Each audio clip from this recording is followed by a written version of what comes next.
चतुराई।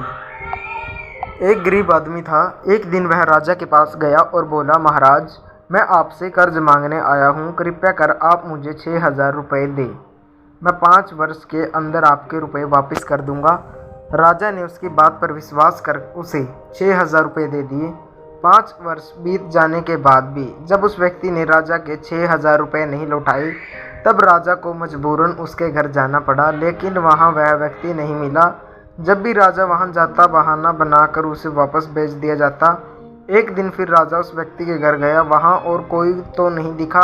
एक छोटी लड़की बैठी थी। राजा ने उसी से पूछा, तुम्हारे पिताजी कहाँ हैं? लड़की बोली, पिताजी स्वर्ग का पानी रोकने गए हैं। राजा ने फिर पूछा, तुम्हारा भाई कहाँ है? लड़की बोली, बिना झगड़ा के झगड़ा करने गए हैं। राजा के समझ में एक भी बात नहीं आ रही थी, इसलिए वह फिर पूछता है, तुम्हारी माँ कहाँ है? लड़की बोली, माँ 1 से 2 करने गई है। राजा उसके इन जवाब से खींच गया। वह गुस्से में पूछता है, और तुम यहाँ बैठी क्या कर रही हो? लड़की हंसकर बोली, मैं घर बैठी संसार देख रही हूँ।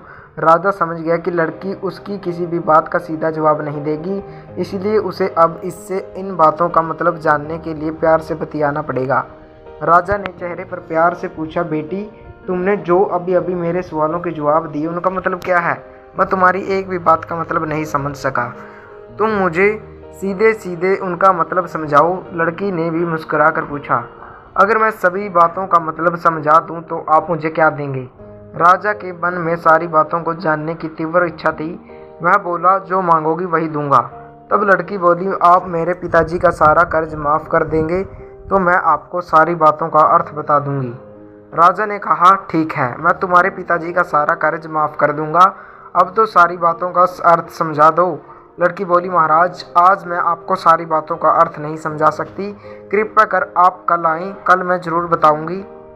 राजा अगले दिन फिर उस व्यक्ति के घर गया।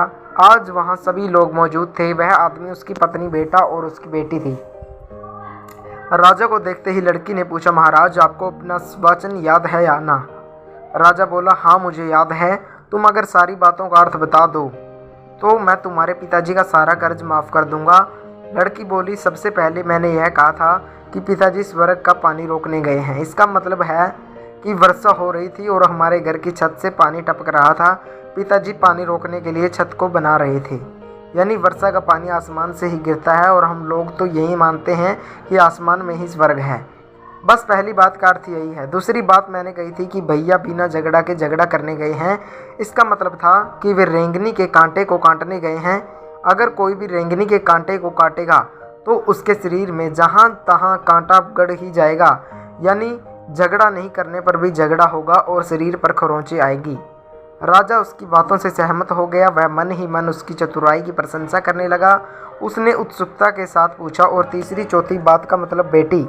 लड़की बोली, महाराज, तीसरी बात मैंने कही थी कि माँ 1 से 2 करने गई है। इसका मतलब था कि माँ अरहर दाल को पीसने गई है। अगर साबुत दाल को पीसा जाए तो एक दाना का 2 भाग हो जाता है, यानी यही था 1 का 2 करना। रही चौथी बात, तो उस समय में भात बना रही थी और उसमें से एक चावल निकाल कर देख रही थी कि भात पूरी तरह पका है कि नहीं। इसका मतलब है कि मैं एक चावल देखकर ही जान जाती कि पूरा चावल पक्का है या कि नहीं। अर्थात चावल के संसार को मैं घर बैठी देख रही थी। यह कहकर लड़की चुप हो गई। राजा सारी बातों का अर्थ जान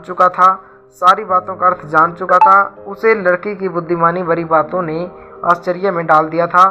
फिर राजा ने कहा, बेटी, तुम तो बहुत चतुर हो, पर एक बात समझ में नहीं आई कि यह सारी बातें तो तुम मुझे कल भी बता सकती थी, फिर तुमने मुझे आज क्यों बुलाया?